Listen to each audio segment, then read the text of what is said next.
Bismillahirrahmanirrahim. Assalamualaikum warahmatullahi wabarakatuh. Alhamdulillahillazi binuri jamalihi adha'a qulubal arifin wa bihaibati jalalihi akhraqa fuadal asyikin wa amara syiral wasilin. Asyhadu an la ilaha illallah wahdahu la syarika lah rabbul alamin wa asyhadu anna Muhammadan abduhu wa rasuluh asrafal anbiya'i wal mursalin Sayyidina Muhammadin wa ala alihi wa sahbihi ajmain. Subhanaka la ilma lana illa ma 'allamtana innaka antal alimul hakim. Subhanaka Allahumma rabbana wa bihamdika asyhadu an la ilaha illa anta astaghfiruka wa atubu ilaik. Astaghfirullahaladzim. Astaghfirullahaladzim. Astaghfirullahaladzim. Allazi la ilaha illa huwal hayyul qayyum wa atubu ilaih min jamil ma'asi wa zunub. La haula wa la quwata illa billahil aliyyil azim. Mari kita bersyukur saat ini kita masih diberikan kesehatan, keberkahan hidup, masih diberi hadiah hidup oleh Allah Subhanahu wa taala, masih diberi kesempatan untuk menyempurnakan sisa-sisa perjalanan kehidupan kita. Mudah-mudahan kita mendapatkan kehidupan yang penuh berkah, yang diakhiri dengan husnul khatimah. Kita puji Dia bersama-sama membaca hamdalah. Alhamdulillahirabbil alamin. Salawat dan salam mari kita sanjungkan kepada junjungan kita Nabiullah yang agung, Nabi besar Muhammad Rasulullah sallallahu alaihi wasallam, seraya bersalawat kepadanya. Allahumma sholli ala Sayyidina Muhammad wa ala ali Sayyidina Muhammad. Mari kita awali majelis ilmu ini dengan melembutkan hati dan pikiran kita, melembutkan jiwa kita,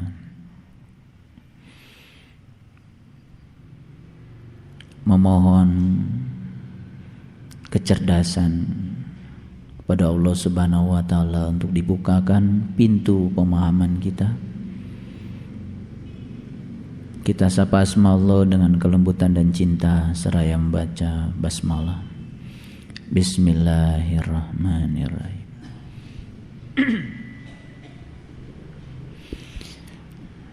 Ada satu pertanyaan kecil yang menggelitik bagi saya. Sebetulnya iblis itu tempat kediaman asalnya itu di mana? Lalu pertanyaan berikutnya, nanti juga iblis tempat kediaman akhirnya di mana? Kan gitu. Di mana tempat kediaman awalnya iblis? Di surga ya. Jadi ternyata iblis itu dulu penduduk surga. Kata siapa? Ya kata Quran. Kan di Quran itu surat Al-Hijr itu ayat 34 Allah mengatakan, qala, Allah berfirman, fakhruj minha fa innaka rajim. Fakhruj minha, keluarlah daripadanya. Nah, di dalam terjemahan Departemen Agama, nya itu adalah surga. Keluarlah daripadanya. Berarti keluar dari mana? Keluarlah dari surga. Fakhruj minha fa innaka rajim, sesungguhnya kamu terkutuk. Mungkin Kita selama ini kan begitu dengar kata iblis itu yang terpikir oleh kita itu neraka saja kan. Iblis itu pokoknya penduduk neraka gitu kan. Padahal dulu ya, setelah Allah menciptakan manusia dan setelah sempurna penciptaan manusia, itu kan saat itu iblis dan malaikat itu disuruh bersujud kan pada manusia yang telah selesai diciptakan oleh Allah itu. Nah saat itu malaikat mau kan sujud. Yang tidak mau sujud siapa? Iblis. Gara-gara gak mau sujud, kemudian iblis itu diusirkan oleh Allah. Dari mana itu? Dari surga. Cuman karena ini kan selama ini kita belajar agama itu kan parsial. Begitu dengar kata iblis itu, yang terpikir oleh kita itu adalah makhluk yang begitu luar biasa, jahatnya gitu kan. Kalau dengar kata manusia, oh itu makhluk yang dimuliakan Allah kan gitu. Kalau dengar kata malaikat, oh itu makhluk yang ya tidak pernah berbuat dosa gitu kan, karena tidak punya nafsu katanya malaikat. Betul nggak? Nah, padahal sebetulnya malaikat dan iblis itu include di dalam diri manusia. Ini yang kemudian dipahami secara parsial, dan itu yang kemudian menjadi sangat berbahaya. Kalau kita dengar kata iblis, yang terpikir oleh kita adalah makhluk yang terkutuk, ya kan? Makhluk yang tersesat kan gitu. Sejauh-jauhnya sesat ya iblis kan gitu. Betul? Oke.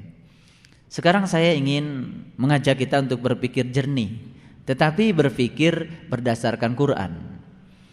Semoga kita terhindar dari pikiran-pikiran kotor, apalagi pikiran-pikiran yang dilandasi oleh hawa nafsu. Saya ingin semuanya membuka dulu Quran surat Ibrahim sebelum saya lanjutkan. Surat Ibrahim itu surat yang ke-14, itu sebelum Quran surat Al-Hijr. Ya.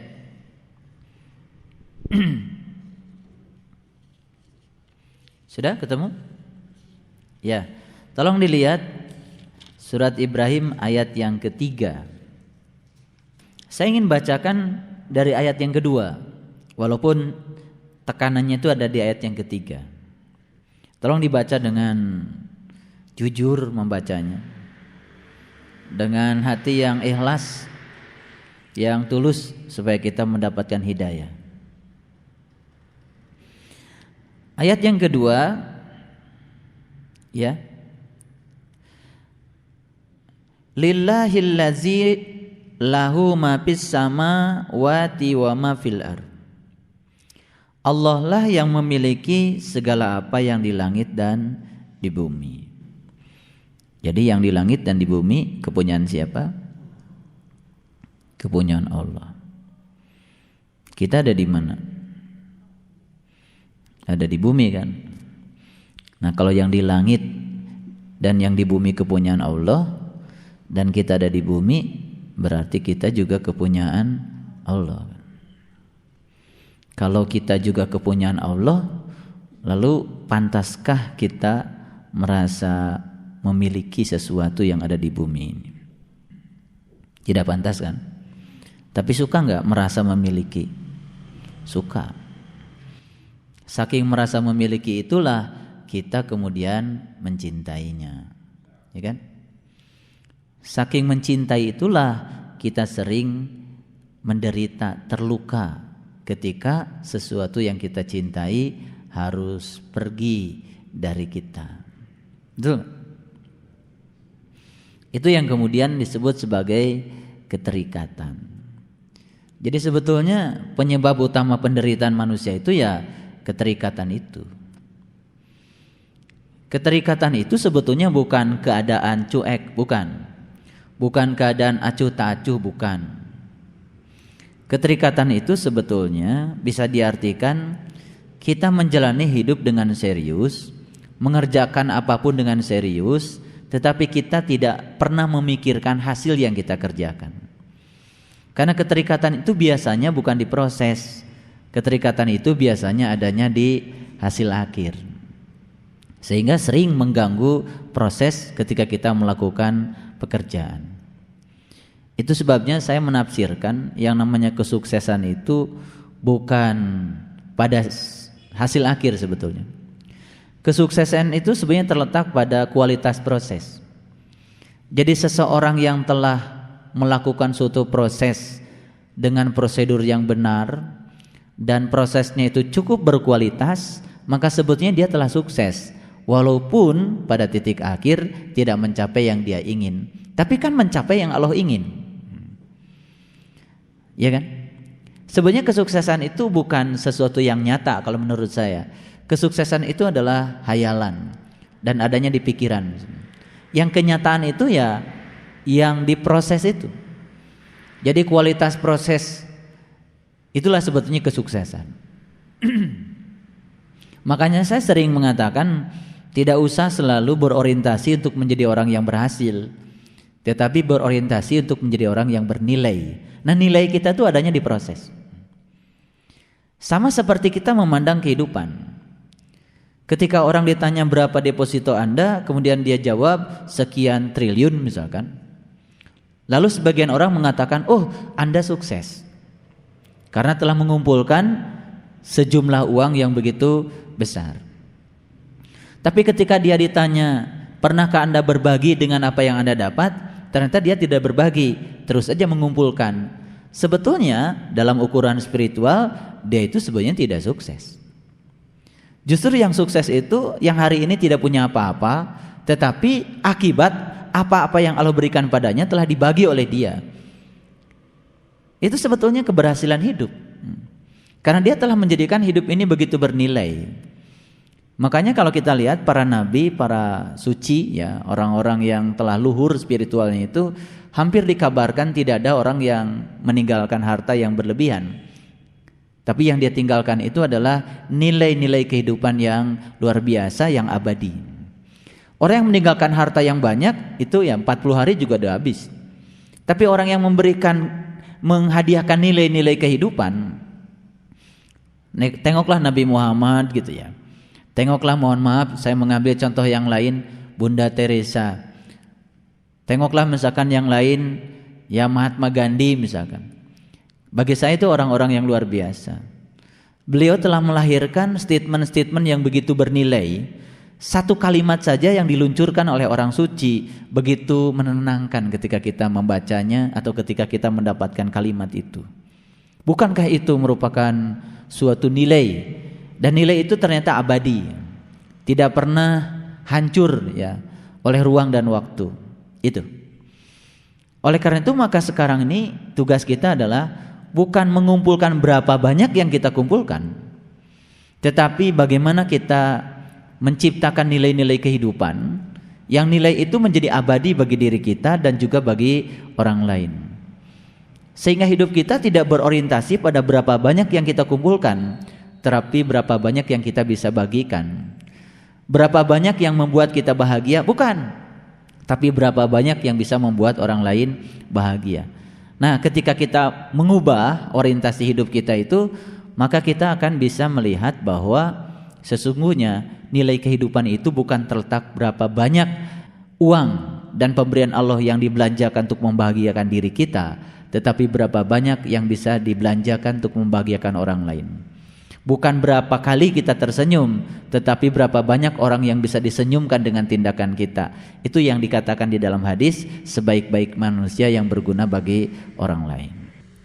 Saya sebetulnya tidak bermaksud membahas ayat ini terlalu berlebihan. Kalimat yang pertama ini, kalimat lillahilladzi lahu ma fis samawati wa ma fil ar, ini bukan kalimat yang mau kita bahas pagi ini. Tapi karena kalimat ini muncul, jadi saya membahasnya sedikit. Tapi sebetulnya inti yang saya bahas itu adalah kalimat lanjutannya itu. Di situ ada kata-kata wa wailul lil kafirin. Wail itu kan sering diartikan neraka. Betul enggak? Sebenarnya tidak masalah kalau wail diterjemahkan neraka. Tetapi ada juga yang menerjemahkan wail itu adalah kehinaan, kecelakaan, itu sama saja. Toh kehinaan dan kecelakaan itu pada dasarnya identik dengan neraka.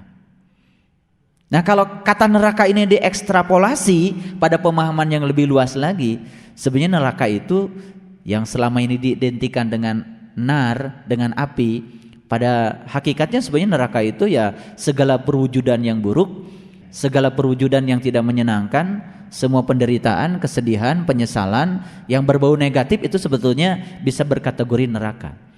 Makanya sesuatu yang masuk akal kalau wail itu diartikan juga sebagai neraka. Tapi sebetulnya wail itu adalah kecelakaan. Ketika kita baca Quran surat Ara'aital ladzi yukadzibu biddin fazalikal ladzi yad'ul yatim wala yahuddu ala ta'amil miskin fawailul lil musallin. Itu diterjemahkan oleh Departemen Agama neraka wail untuk orang yang sholat. Tapi sebetulnya lebih pas, lebih universal sebetulnya kalau diartikan kecelakaanlah bagi orang yang sholat. Apa sih kecelakaannya bagi orang yang sholat? Kok yang sholat celaka gitu? Celakanya itu ketika dia merasa sudah sholat. Kecelakanya itu ketika dia merasa sudah mengabdikan diri kepada Allah. Kecelakanya itu dia merasa dirinya sudah soleh, padahal sebenarnya dia belum sholat. Dia belum mengabdikan diri kepada Allah. Sholatnya itu hanya sibuk memikirkan yang dia tahu, yaitu urusan-urusan duniawinya. Itu yang menyebabkan dia celaka. Gitu. Sebenarnya di dunia juga kecelakaannya sudah kelihatan, apalagi kelak di akhirat.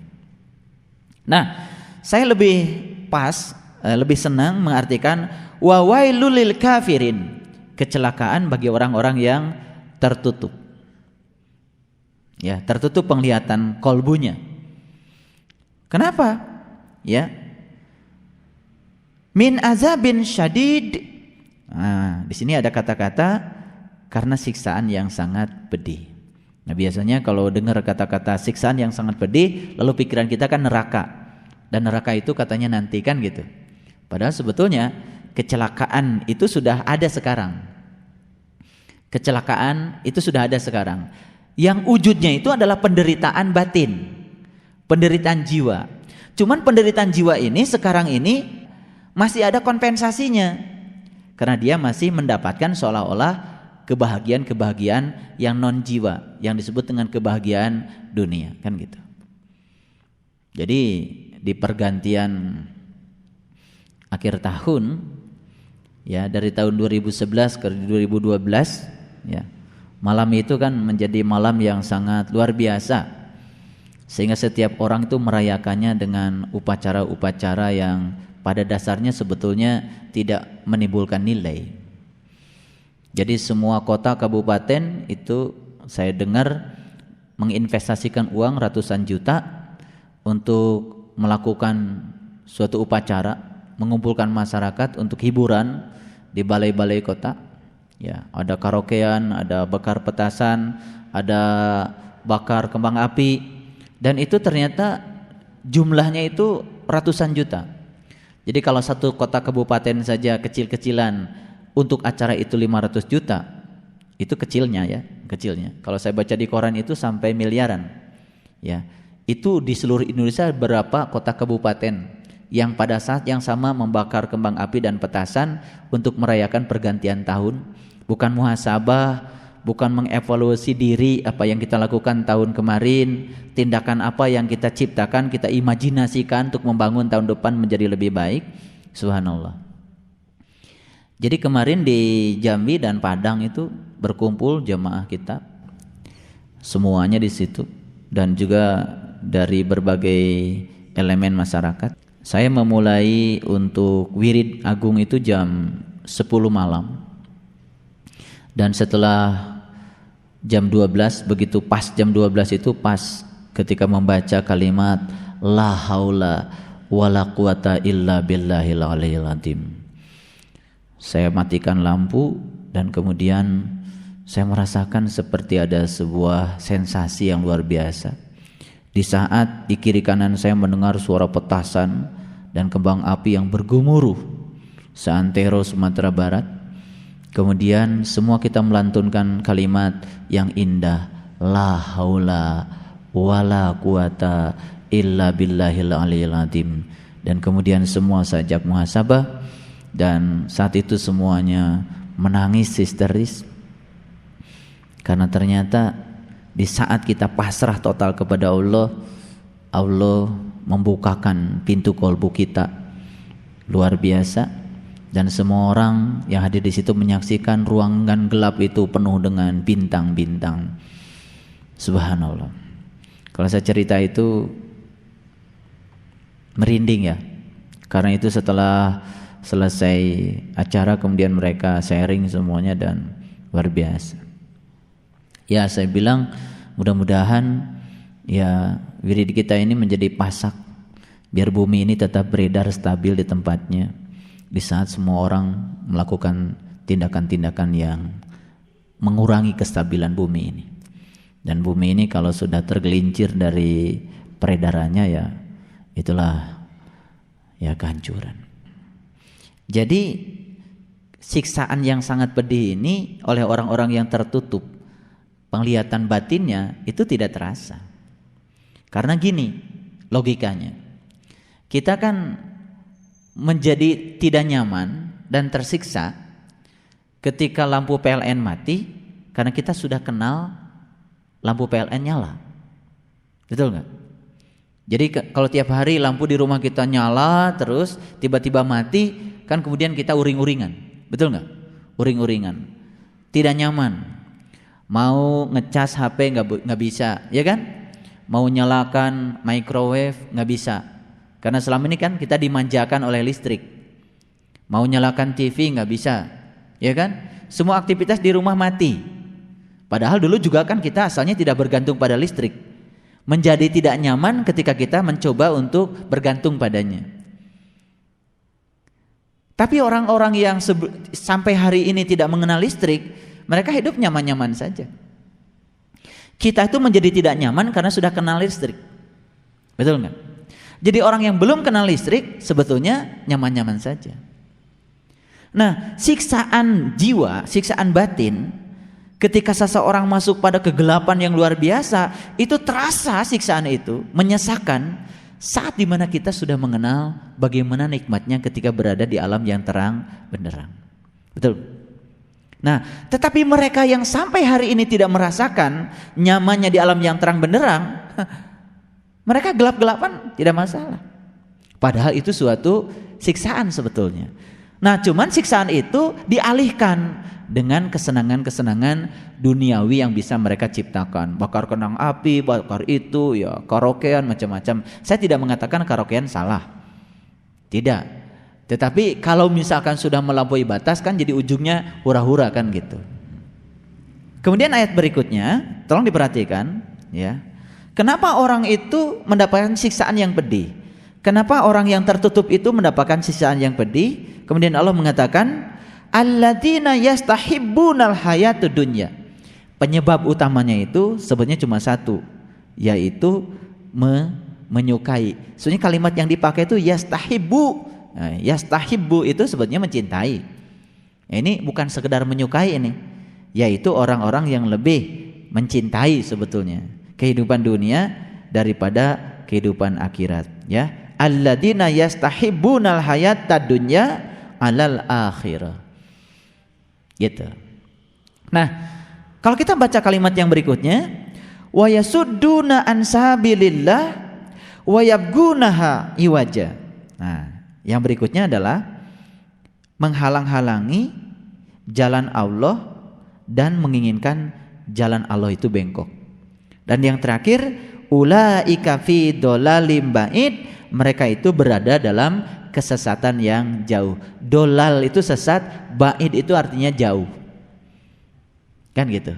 Ba'id sudah jadi bahasa Sunda kan? Ba'id gitu ya. Ih, bararaid kan gitu.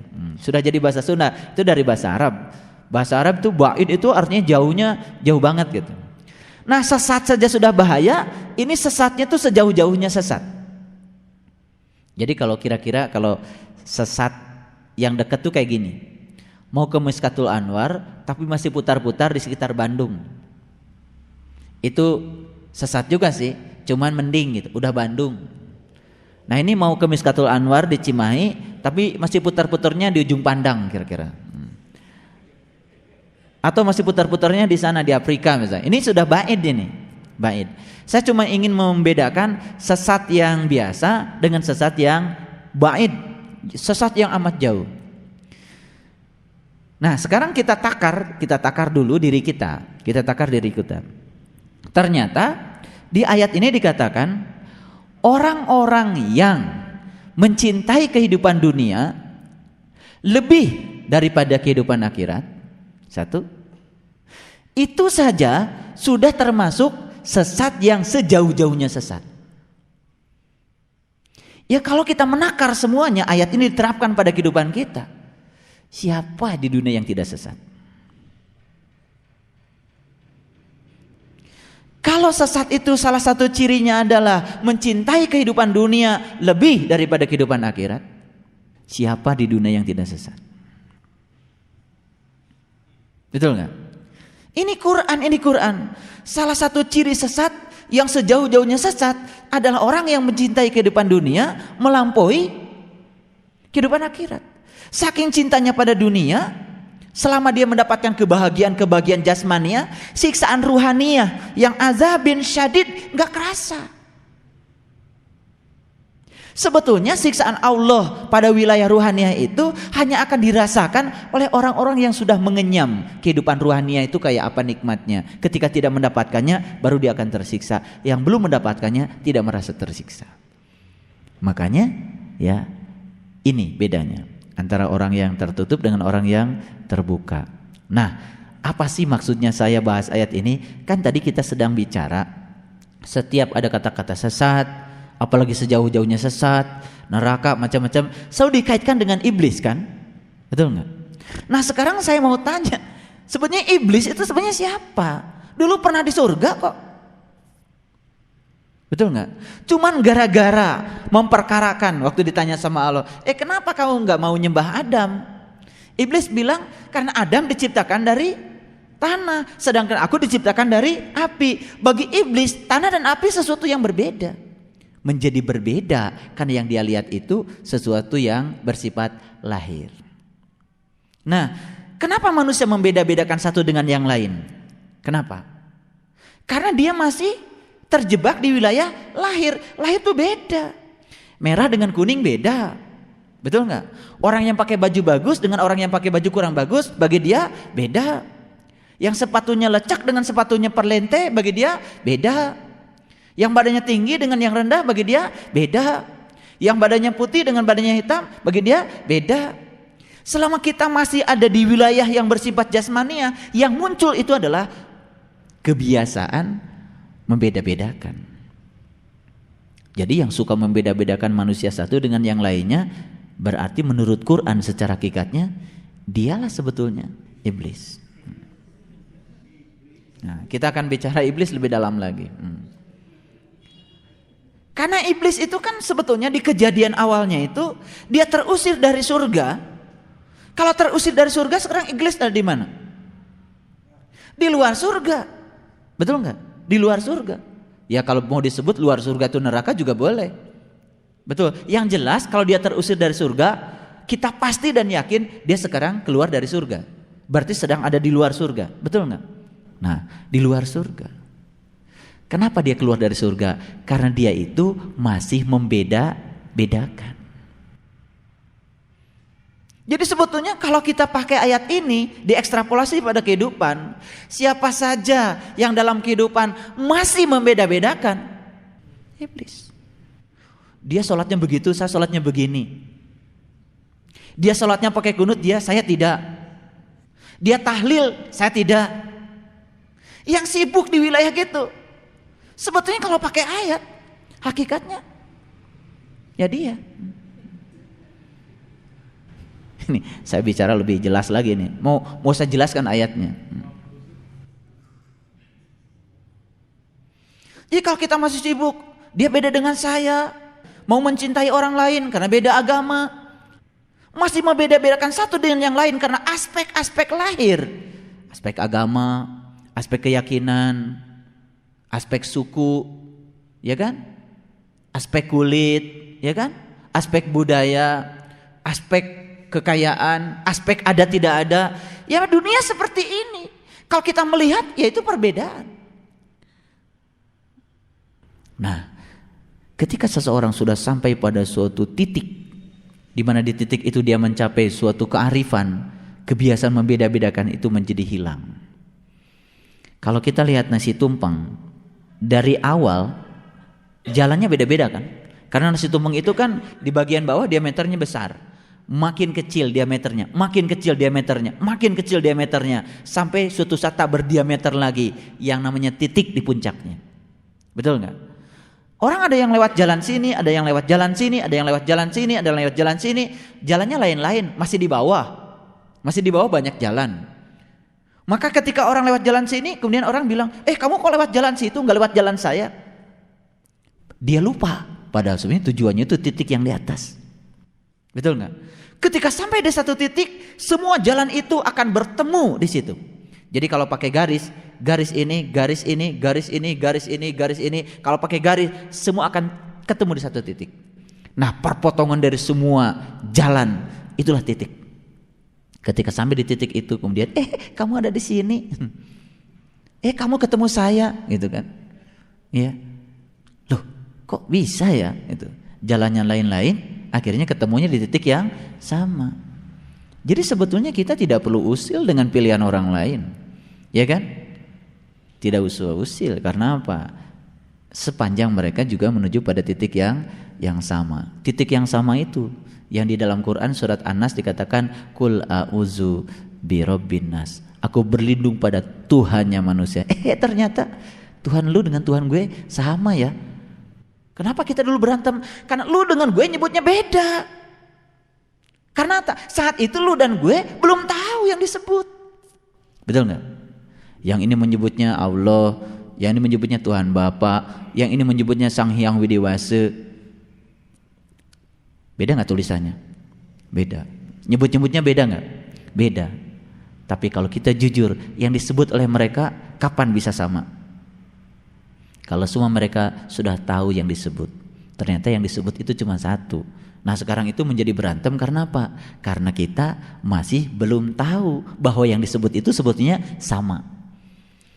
Orang Sunda nyebatnya cai, orang Inggris nyebatnya water, orang Jawa nyebatnya banyu, orang Padang nyebutnya aye. Makanya kalau di Padang itu kalau pergi ke laut, mau kemana kamu? Ambo, mau lihat aye gilo. Aye gilo tuh itu gelombang. Kalau bahasa Padangnya itu cai gelo. Ya, jadi kalau di Padang itu kan hampir semua kota itu di pesisir. Seperti kota Padang itu kan di pinggir pantai. Nah, yang tidak di pesisir itu ya sana Bukit Tinggi, sana Sawalunto, Solo, kota Solo itu di tengah. Nah, orang-orang yang di tengah itu yang belum pernah lihat air, ya itu. Kalau liburan besar itu mereka bilang, mau kemana? Ya, kama itu mau kemana? Ya, ambo lihat ayi gilo. Nah, dulu saya juga pusing lihat cai gelo di mana. Ternyata lihat laut. Laut. Ya. Jadi dia menyebutnya aye, kita menyebutnya cai. Ada yang menyebutnya water. Berantem nggak kira-kira sebelum tahu air? Berantem. Kata orang Sunda, anu tiasa dieut mah cai. Seorangnya bukan. Yang bisa diminum itu banyu. Kata orang Inggris, kamu salah dua-duanya. Yang benar itu water. Kita itu baru mengenal huruf-huruf aja udah sombongnya luar biasa, merasa sudah benar. Padahal sebetulnya itu sedang menyebut sesuatu yang disebut. Nah, ketika masing-masing ini yang kamu maksud, oh iya itu, ketawa semua kan? Betul nggak? Jadi sebetulnya perbedaan itu terjadi karena apa? Karena dia masih tertutup untuk melihat yang disebut. Karena iblis itu kenapa nggak mau sujud? Karena dia masih melihat sesuatu dari aspek luar. Beda dengan malaikat. Ketika malaikat disuruh sujud ya sujud saja. Karena yang dilihat bukan Adam lagi, yang dilihat hakikat Adam. Karena malaikat sadar, fa idza sawaituhu wa nafakhtu fihi min ruhi, dan ketika telah selesai penciptaannya, aku tiupkan ruhku. Ditiupkan ruhku, ditiupkan ruhku pada semuanya. Berarti kalau ruhku ditiupkan pada semuanya, pada masing-masing orang itu ada ruhku. Kalau ada ruhku pada masing-masing orang, apa haknya kita menghinakan orang lain? Karena pada dasarnya kita ini sama. Sebenarnya di situ akan ketemu titiknya. Nah, sudah ketemu titiknya akan muncul kearifan, ya. Akibatnya orang akan sibuk untuk menata dirinya ke dalam, ya, dan tidak sibuk lagi menata dirinya keluar. Baik. Nah, ini dulu. Salah satu ciri orang yang sesat sejauh-jauhnya sesat itu apa tadi? Orang yang mencintai dunia yang melampaui cintanya pada akhirat. Kalau kita mau jujur, kita aja nggak usah ngomongin orang, ya. Kita cinta mana pada dunia dan akhirat? Coba duit kita banyakkan dunia, banyakkan akhirat. Nah, waktu kita banyakkan dunia dan akhirat. Pikiran kita banyak dunia dan akhirat. Nah, iya. Iya. Salah satu ciri orang kafir itu mencintai dunia daripada akhirat. Lah bagaimana dia cinta akhirat? Akhiratnya aja belum tahu, ya kan? Lah akhirat yang mau dicintainya belum tahu. Wajar kan kalau dia cinta dunia, tahunya cuma dunia? Kata Quran ini kafir. Itulah sesat yang sejauh-jauhnya sesat. Di dalam Quran surat Al-Ma'arij, ayat yang keempat, di situ kan dikatakan malaikat dan ruh. Di situ dikatakan malaikat dan ruh, ya. Jadi ketika seseorang itu menggunakan malaikat, malak, tekad untuk mendorong ruhnya keluar dari dunia ini, dia akan masuk pada suatu alam yang hitungannya di situ, satu hari di situ itu sama dengan 50.000 tahun di dunia. Oke, ini saya kasih hitungannya. Berapa sih usia kita? Taruhlah usia kita 60 tahun atau 100 tahun lah, 100 tahun ya, Pendra 100 tahun. Kayaknya nyampe kalau Pendra 100 tahun. 100 tahun kali 365 hari berapa? 100 tahun kali 365 hari berapa? 365. Kan 1 tahun itu 365 hari. Betul nggak? Nah, sekarang kita hitung 100 tahun misalnya usia kita, ya kan? 100 tahun itu berarti 100 kali 365 hari. Berapa? 36.500 hari. Jadi tolong dicatat, kalau kita itu punya umur 100 tahun, kita hidup di dunia itu berarti 36.500 hari. Catat, Pendra catat. 36.500 hari. Saya hitung saja sekarang, dibulatkan. Jadi 40.000 lah. Supaya enggak repot ngitungnya. Dikasih bonus lagi. Ya 100 tahun lebih lah. 40.000 hari. Jadi kalau kita punya umur 100 tahun lebih itu, hidup kita di dunia itu berapa? 40.000 hari. 40.000 hari. Nah, Allah mengenalkan kepada kita, kalau kita bisa mendorong ruh kita dengan malak, mendorong ruh kita dengan malak ke suatu alam yang tidak pantas disebut alam, ya tidak pantas disebut alam, maka hitungannya di sana itu 1 hari itu sama dengan 50.000 tahun. Jadi kalau kita ingin menyeimbangkan kehidupan di dunia ini dengan kehidupan di akhirat, berarti kita paling tidak harus memasuki alam itu 1 hari saja. Ini berita gembira tahun baru ini. Saya mau kasih matematika. 1 hari saja masuk sana. Karena 1 hari di sana sama dengan 50.000 tahun di sini. Jadi tadi kalau kita ngitung umur kita 100 tahun lebih, kita tuh 40.000 hari saja. Sedangkan Allah mengatakan 50.000 tahun bukan hari. Kalau kita punya umur 100 tahun saja, itu hanya hidup di dunia ini adalah 40.000 hari bukan tahun. Betul nggak? Tapi kalau kita bisa sehari saja di sana sehari saja, nggak usah lama-lama, itu sudah sama dengan 50.000 tahun. Nah sekarang saya mau kasih contoh. Kalau begitu 50.000 tahun, ya 50.000 tahun dibagi dengan 40.000 hari. Berapa tahun? Tahun dengan hari. Berarti harinya harus dikonversi dulu ke tahun. Tahunnya kan 100. Betul nggak? 50.000 dibagi 100. Berapa? 5.000. Jadi kalau kita sehari saja di sana, di alam sana, itu sudah sama dengan 5.000 kali dari 100 tahun kita hidup di sini. Oke? Perbandingannya. Nah sekarang ini matematika biasa, nggak usah harus punya IQ 140.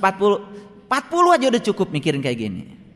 Jadi 50.000 tahun, ya, dibagi dengan 100 tahun, kalau kita hidup 100 tahun itu sama 5.000. Bayangkan Bapak Ibu, kalau kita 5.000 kali hidup di dunia di sini, dan 5.000 kalinya itu, ya, masing-masing usianya 100 tahun, itu sudah bisa menjangkau kehidupan di sana satu hari. Betul? Nah, sekarang saya balik. Sekali kita naik itu kan paling 30 detik. Betul? Yang napasnya bengek ya 20 detik. Ini yang napasnya agak lumayan 30 detik lah saya hitung. Ini average, rata-rata. Sapi tua, sapi muda rata-rata. Nah, sekarang ini matematika. 30 detik itu sama dengan berapa? Kan setengah menit. Betul? Setengah menit. Taruhlah istiqomah 17 kali. 17 kali setengah menit. Kan dapatnya 8 menit. Betul nggak? Pagi dan petang taruhlah 2 kali lah. 4 kali. Tambah isbatuliyah 9 kali. 13 kali. 13 kali kali setengah menit. Berapa itu? 6,5 menit. 6,5 menit kali ditambah 8 menit. Jadi ini udah pagi dan petang plus isbatuliyah plus istiqomah. Berarti memasuki alam situ itu dalam sehari, ini yang rajin. Itu saya hitung sekitar 15 menit. Nah, 15 menit itu kan sama dengan 1/4 jam. Betul nggak? 1/4 jam. Jadi kalau sehari saja, sehari kita masuk ke alam situ 1/4 jam. 1/4 jam itu seperberapa dari sehari? Kalau 1 jam kan 1/24. Kalau 1/4 dikalikan saja 1/24 kali 4 berarti sekitar 100, 1/100. Ya kan? 1/100. Nah, kalau kita itu punya umur bisa sehari saja di sana, itu kan berarti butuh berapa lama kita melaksanakan itu? Sehari itu kan sebenarnya 24 jam. Sehari itu 24 jam. Tadi kita ngitung, ya, kalau kita sehari itu melaksanakan itu 1/100, ya kan? 1/100 berarti kita butuh 100 hari. Betul nggak? Jadi kalau kita 100 hari saja, 100 hari terus sehari saja cuman 1/4 jam, itu sudah bisa mengganti yang 1 hari di sana. Dan itu bisa mengganti kehidupan kita di sini yang 5.000 kali. Dan sekali hidup kita di sini 100 tahun. Bayangkan yang umurnya 40 tahun udah mati. Jadi bayangkan oleh ayah anda sama bunda semuanya, istiqomah 1 40 hari, 120 80 hari, 120 hari, 9 bulan 10 hari, ya kan? Kalau kita hitung sejak kita melaksanakan istiqomah 1 sampai istiqomah yang ke-8, itu semuanya berapa hari? 40, 120, 80, 120 tambah 240 tambah 9 bulan 10 hari, ya kan? 9 bulan 10 hari dihitung semuanya. Nah, sekarang jumlahkan. Kita ini cuma perlu waktu. Kalau misalkan kita melaksanakan itu sampai istiqomah 8 itu sekian ratus hari, satu harinya misalkan dihitung 30 detik sekali naik, ya, berarti kita asal sudah jumlahnya satu hari yang di sana, ya kan? Itu sudah sama dengan 50.000 tahun di sini. Tapi sekarang dihitung juga, bukan soal 30 detiknya. Nah, yang nampaknya berapa detik? Nah, persoalan. Ini 17 kali 30 detik, cuman sekali nampak. Itu pun cuman beberapa detik, lumayan. Jadi saya ingin membesarkan hati kalau hanya beberapa detik saja. Makanya istiqomahnya diperbanyak. Betul nggak? Kan 100 hari saja tadi udah dihitung matematikanya, 100 hari saja kalau sehari 1/4 jam dihitung itu sudah sehari, ya kan? Nah, cuman yang tadi dihitung tadi itu kan gelap-gelapnya belum dihitung, yang gelapnya nggak dihitung. Nah, taruhlah misalkan dari sehari itu 1/4 jam 15 menit itu dapat terangnya misalkan 4 menit saja. Perbanyak. Jadi sebetulnya kita cuma perlu 1 hari saja di sana. Itu sudah 50 hari. Apalagi kalau hidup di dunia cuma berapa tadi? Cuman 100 tahun. 100 tahun itu cuma perlu 36.500 hari. Jadi cuma perlu 1/100-nya saja. 1/100 dari 1/4. Jadi kalau yang 4 menit tadi bisa lihat yang terang udah luar biasa. Ini kalau 15 menit dibagi 100, 0,15 menit saja. Itu sudah luar biasa. Ini matematika biasa, nggak usah nggak usah pakai kalkulator. Ya, EQ 20 juga bisa mikir. Nah, jadi sekarang ngerti nggak kenapa kita disuruh setiap hari, ya, minimal pagi dan petang? Kenapa? Karena kita ingin menjangkau alam sana itu untuk menutupi semua kehidupan kita di alam sini yang lebih cenderung pada urusan dunia. Makanya kalau orang hidup di sini, sekarang hidup di sini 5.000 kali hidup di sini, masing-masing sekali hidup 100 tahun.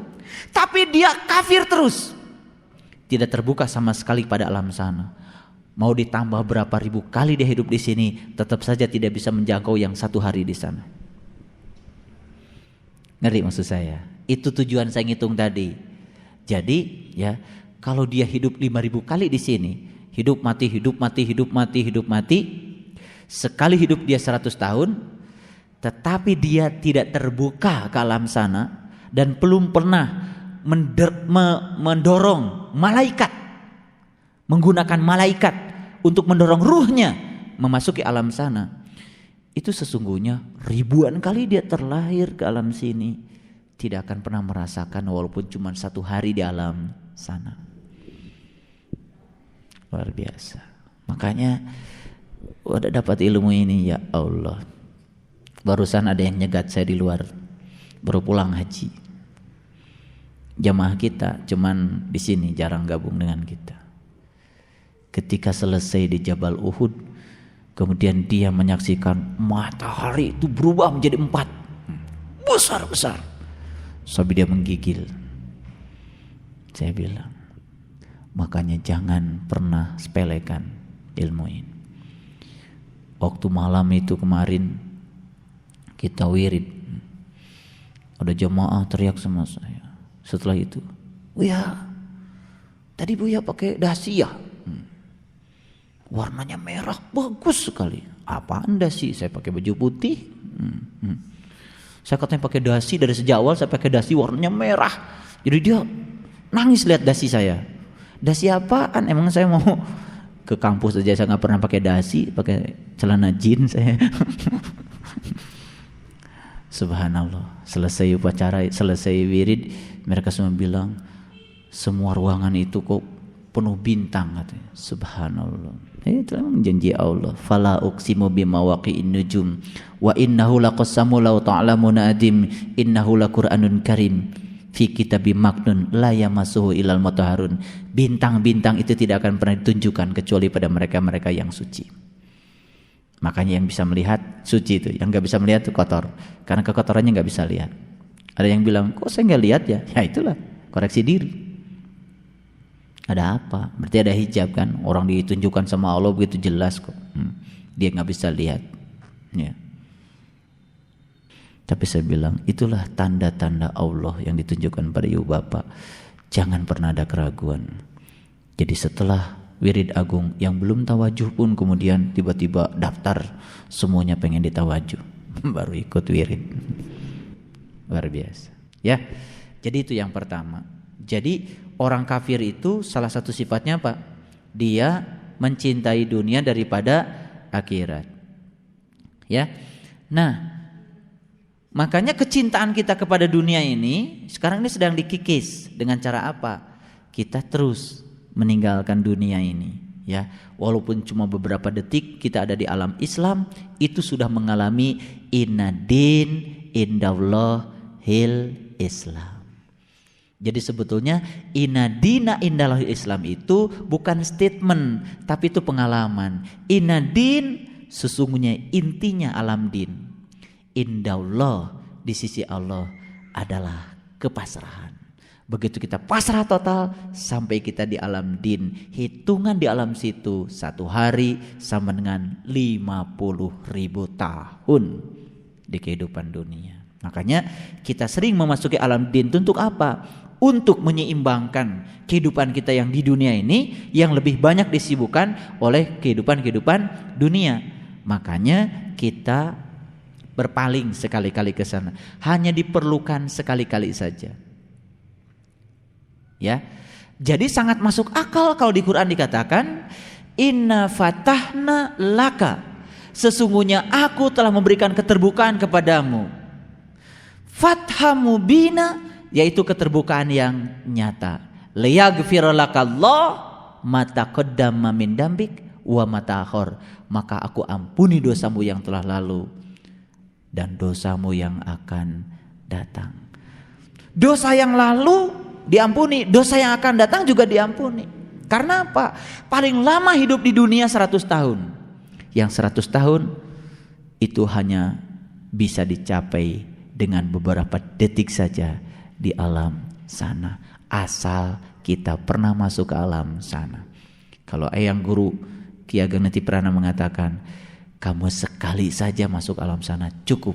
Apalagi kalau bisa berkali-kali sampai merasa damai dan cinta ada di alam sana. Luar biasa. Sekarang kita teruskan dulu. Wa yasudduna an sabilillah wa yabghunaha iwaja. Dan ciri orang kafir yang kedua adalah suka menghalang-halangi manusia dari jalan Allah. Jadi kalau orang rindu sama Allah enggak boleh. Orang pengen ketemu Allah enggak boleh. Lah kita hidup dari Allah, dikasih rezeki dari Allah. Segala sesuatu yang ada di tangan kita milik Allah. Kita ini sekarang menggunakan semua fasilitasnya Allah. Apa tidak masuk akal kalau orang rindu pada yang ngasihnya? Betul enggak?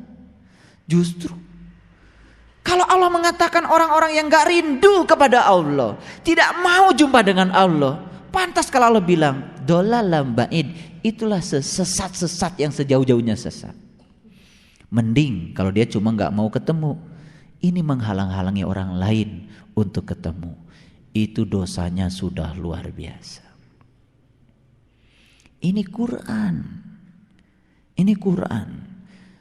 Saya bicara agak tegas sedikit karena Quran, ya. Nah, Nah, sekarang tadi kan sebetulnya saya menarik ayat ini karena kita sedang berbicara tadi iblis. Betul nggak? Iblis itu adalah sosok makhluk yang dalam kesehariannya itu masih terjebak oleh membeda-bedakan. Dia menyebutnya air, yang lain menyebutnya banyu, kata dia beda. Itu kan? Yang satu menyebut Allah, yang satu menyebut Allah, beda. Kan gitu? Padahal ketika manusia sampai pada puncak pencariannya, dia akan sampai pada titik kul a'udzu birabbinas. Aku berlindung pada Tuhannya manusia. Ketika sampai di sana, subhanallah. Nah, sekarang kita lihat lagi Quran surat Al-Hijrnya. Ayat 34 yang tadi. Nah, sekarang tolong baca dulu. Baca dari ayat 33. Berkata iblis, qala lam akud li asjuda li basharin khalaqtahu min salsalin min hamaim masnun. Berkata iblis, aku sekali-kali tidak akan sujud kepada manusia yang engkau telah menciptakannya dari tanah liat kering, dari lumpur hitam yang diberi bentuk. Jadi masih membicarakan soal warna di sini, betul nggak? Masih membicarakan soal bentuk, masih bicara dibikin dari apa, betul nggak? Itu yang diperkarakan oleh iblis, betul nggak? Hidup manusia tuh sekarang itu cuman sibuk ngurusi warna, betul nggak? Ngurusi bentuk, ya kan? Bentuk itu mewujud menjadi organisasi-organisasi itu bentuk tuh, ya kan? Warna kehidupan. Kita tidak siap menerima kehidupan apa adanya. Kita ingin kehidupan sebagaimana yang kita ingin. Lalu kita maksa agar orang lain mengikuti apa yang ada di pikiran kita. Begitu? Capek deh. Makanya kita gak bahagia-bahagia. Karena kita memaksa orang di luar diri kita agar ngikutin apa yang kita pikirkan. Padahal warna itu ya biarkan berbeda. Mungkin kita juga diberi peran yang berbeda kok oleh Allah. Nah sekarang kita teruskan. Allah berfirman. Apa kata Allah? Fakhruj minha fa innaka rajim. Keluarlah dari surga karena sesungguhnya kamu terkutuk. Berdasarkan ayat ini kita bisa tahu, oh ternyata iblis dulunya di surga. Betul? Nah, aneh nggak di pikiran kita sekarang? Aneh. Mana iblis di surga? Gitu kan aneh. Karena kita belajarnya nggak pakai Quran. Iya, itu ilmu kita selama ini itu kan, ilmu kirata. Itu menjadi kelemahan pembicaraan kita. Pahit saya sampaikan, ini Quran. Jadi kalau gitu iblis diusir oleh Allah dari surga gara-gara apa? Gara-gara iblis itu masih membeda-bedakan. Makanya kalau masih membeda-bedakan, riweuh, pasea wae. Nah, pasea itu kan neraka. Jadi sekarang saya mau tanya, banyak gak iblis? Banyak.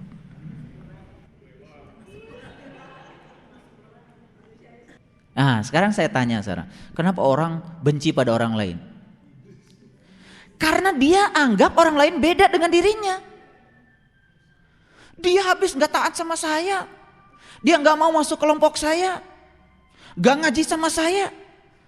Apa urusannya kata orang harus ngaji sama lo? Orang mau ngaji di tempat mana? Biarkan tuh jalannya. Ibu ngaji di sini, ini jalan kita. Betul gak? Jangan pernah menyalahkan orang lain karena jalannya berbeda dengan kita. Orang yang sedang dipenjara pun hari ini sebenarnya dia tidak salah. Itu jalan hidup yang harus dia jalani.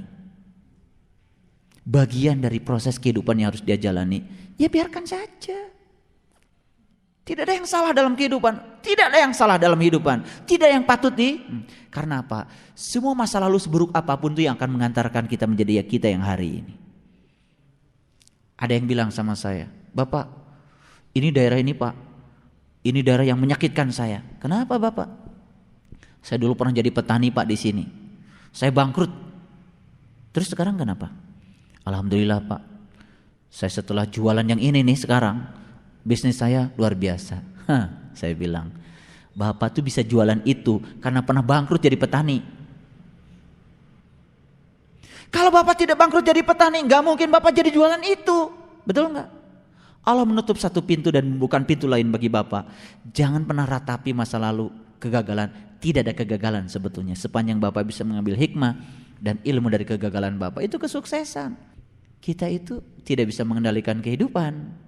Kita ini dikendalikan oleh yang bernama kehidupan. Akibatnya apa? Akibatnya kita dikendalikan terus. Kita tidak bisa mengendalikan harta, kita dikendalikan oleh harta. Makanya taat aja sama harta. Maunya harta apa? Kata harta, kamu jangan dulu tidur, hitung dulu.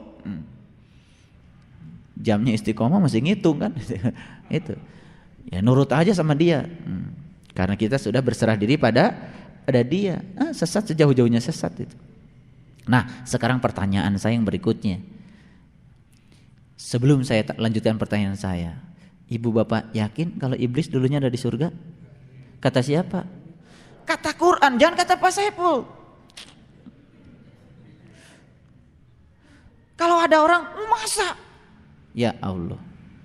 Baca Quran surat Al-Hijr ayat 34.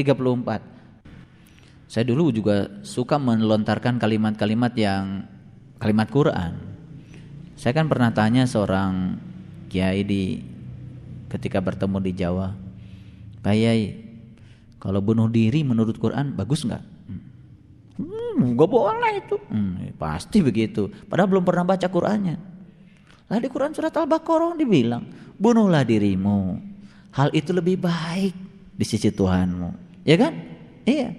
Dan Tuhan akan mengampuni kamu. Jadi ternyata baru diampuni kalau sudah bunuh diri. Itu baik kata Quran. Ya, cuman kan kita ngerti kan saya bilang bunuh diri menurut Quran, bukan menurut Pak Kiai. Kan pertanyaannya begitu. Kalau menurut manusia, oh iya, menurut otaknya dia, menurut Quran. Nggak, saya tanya, iblis dulu tempatnya di mana? Menurut Quran, surga. Nah, sekarang pertanyaan saya yang kedua. Kalau yakin iblis berasal dari surga, pertanyaan saya, kapan iblis masuk lagi surga?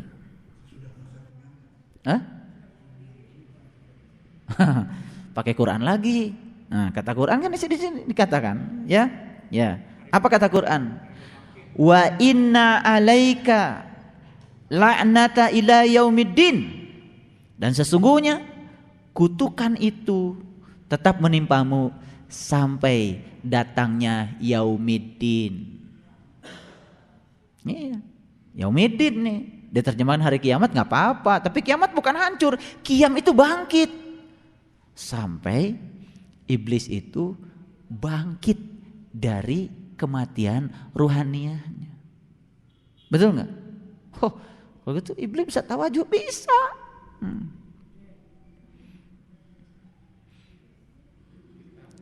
Lah iya, bagaimana caranya kiamat?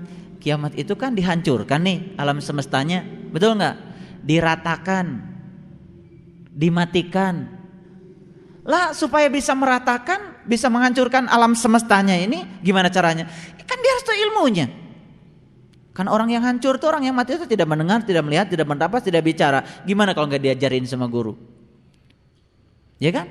Nah, makanya dia harus dihancurkan dulu. Gimana caranya? Ya harus ikutan dong. Harus ikutan. Iya kan? Harus dapat ilmu dulu. Setelah dapat ilmu kemudian dihancurkan, diratakan. Setelah itu dia bangkit dari kematian rohanianya. Masuk mana dia? Masuk surga. Makanya kita terus nyeritain iblis. Aduh, saya tadi habis tergoda oleh iblis. Itu iblis itu kalau belum kiamat terus aja nggodain kita gitu kan. Kan gitu selama ini, betul nggak? Subhanallah. Nah kalau begitu saya mau tanya sekarang, Nabi Adam dari surga enggak? Dari surga. Nabi Adam pernah terusir enggak dari surga? Pernah. Gara-gara apa? Makan buah holdi. Dalam Quran dikatakan Nabi Adam itu terusir dari surga karena dia menanggalkan baju takwanya, ya kan? Dia menanggalkan bajunya, akibatnya auratnya jadi kelihatan, ya kan?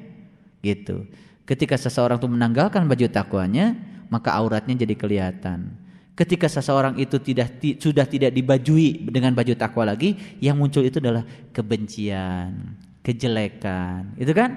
Nah, kan ada orang yang kelihatan tuh dikit-dikit ngomongin orang, yang keluar dari mulutnya itu bukan, kan kalau ahli surga di Quran illa kilan salaman salama, yang keluar dari mulutnya itu pasti ucapan damai dan mendamaikan.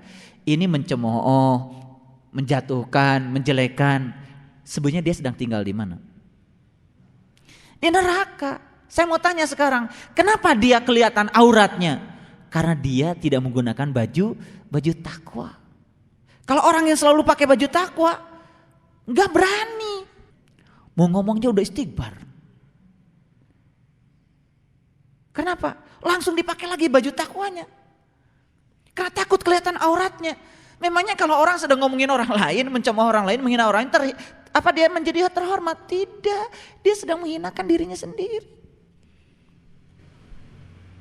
Makanya ketika orang dihina, dia tetap sabar. Itu dia sedang menggunakan baju takwanya. Yang muncul dari dirinya itu kemuliaannya. Nah, itu yang dikatakan di Quran itu ya min sya'airillah fa innaha min taqwal qulub. Syiar-syiar Allah itu hanya akan dilahirkan dari takwal qulub, dari kolbu yang takwa. Ya, kolbu yang takwa itu adalah kolbu yang sudah menggunakan baju takwa. Baju takwa itu apa? Ya Allah. Kalau sudah pakai baju Allah, kemudian kita melihat Allah di setiap orang, meliputi semua manusia, dan ruhnya ditiupkan pada semua manusia, kita tidak berani lagi. Nah, jadi kembali lagi, ternyata iblis itu sering terusir dari surga.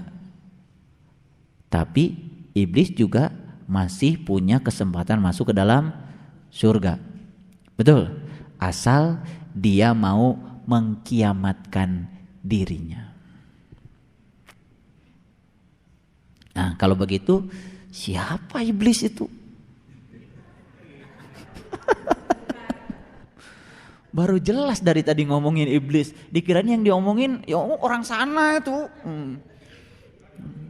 Baru jelas. Dari tadi yang diomongin dikiranya di sana, orangnya di sana, ternyata ngumpul di sini.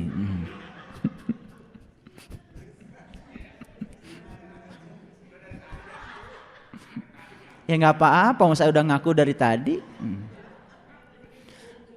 Saya tuh udah ngerti dari tadi sebelum ngajar, jadi saya udah tahu dan sadar siapa saya. Ini yang tadi belum ngerti kan dikiranya, oh itu lagi ngomongin iblis ceramahnya. Dipikir-pikir tadi, oh kalau gitu kadang-kadang masuk surga, kadang keluar, kadang-kadang sabar, kadang-kadang marah-marah kan gitu kan? Siapa itu? Kadang-kadang nerima gitu ya, kadang-kadang tidak gitu kan, ya kan? Kadang-kadang ikhlas, kadang-kadang nggak ikhlas kan? Gitu. Banyakan mana? Jadi sebetulnya yang suka mengusir dari surga tuh siapa? Diri kita sendiri. Ya Allah, dulu kita membayangkan iblis itu suatu sosok, ya kan? Yang ada di alam sana, ya kan? Yang suka godain kita, betul? Padahal Quran mengatakan dia kadang-kadang di surga, dia kadang-kadang di neraka, ya kan? Betul nggak? Dia kadang-kadang turun dari surga, dia di surga, tapi karena dia kadang-kadang terpancing mengusir dirinya keluar, ya kan? Tapi kata Allah diberi tangguh lah. Sampai kapan?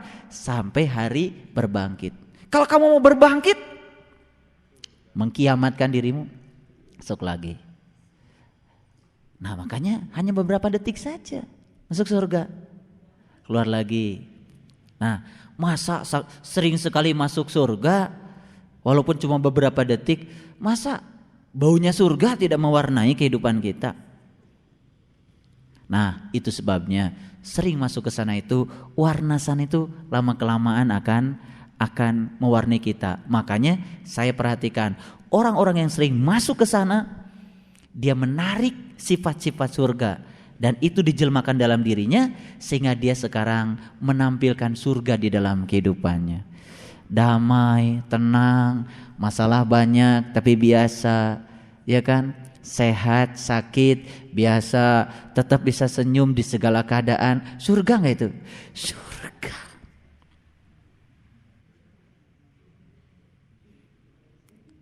Gitu. Ya. Kapan kita itu? Nah, ini pertanyaan berikutnya. Kapan kita itu memiliki potensi untuk terusir dari surga? Ketika kita sering membeda-bedakan. Ini uangnya banyak, ini kurang. Ini kaya, ini tidak. Ini naik angkot, ini tidak. Nggak boleh lagi. Ketika kita terjebak pada membeda-bedakan, tidak usah nunggu diusir. Langsung kita akan terusir sendiri. Pusing. Lalu kita coba bandingkan dalam perbedaan itu. Kita bandingkan diri kita dengan orang lain, ya kan? Bandingkan rumah kita dengan rumah orang lain. Bandingkan mobil kita dengan mobil orang lain, ya kan? Bandingkan tinggi kita dengan tinggi orang lain, ya kan?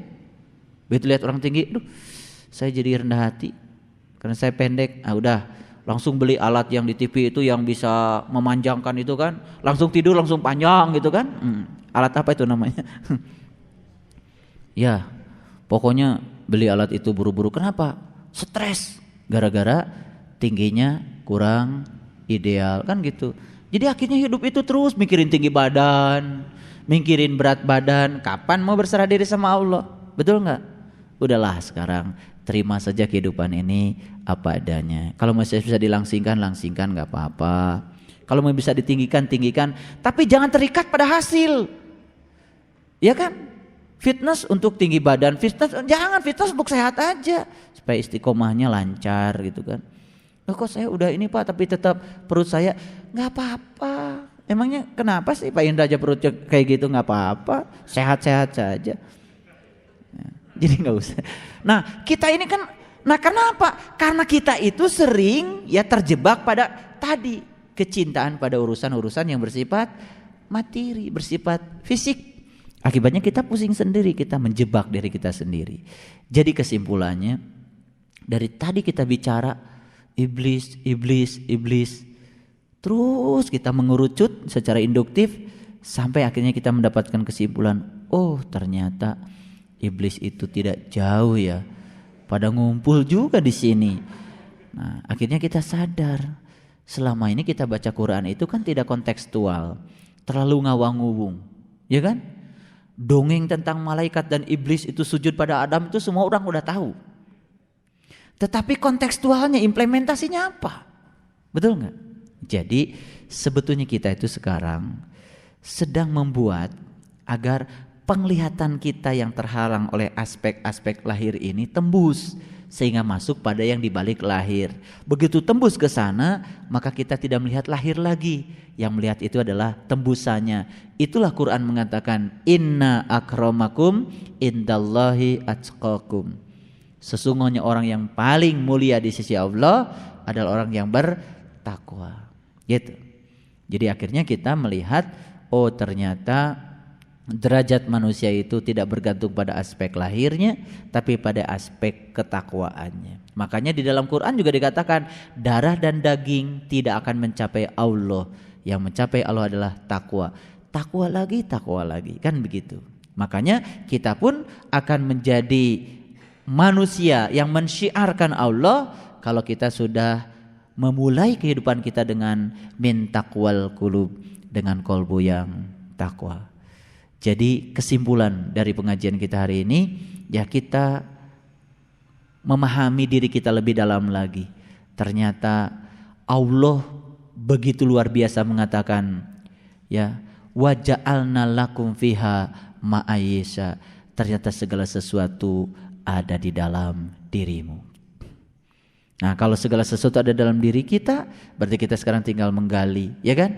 Kalau belajar iblis nggak usah jauh-jauh ke dalam, belajar malaikat nggak usah jauh-jauh ke dalam, belajar Asmaul Husna nggak usah jauh-jauh ke dalam, belajar sifat 20 nggak usah jauh-jauh ke dalam. Demikian juga orang yang mencari Allah keluar dari dirinya akan semakin menjauhkan dia dari Allah, karena semuanya ada di dalam dirimu. Wa fi anfusakum afala tubsirun, dan pada dirimu kenapa engkau tidak perhatikan. Jadi selama ini kita terlalu sibuk mencari iblis keluar dari diri kita, tetapi kita tidak pernah memaknainya ke dalam. Padahal dia turun dari surga, dan sekali-kali juga dia bisa masuk ke dalam surga ketika dia bisa mengkiamatkan dirinya. Itu. Shadaqallahul azim. Terima kasih atas segala perhatiannya. Mohon maaf bila ada kesalahan. Assalamualaikum warahmatullahi wabarakatuh.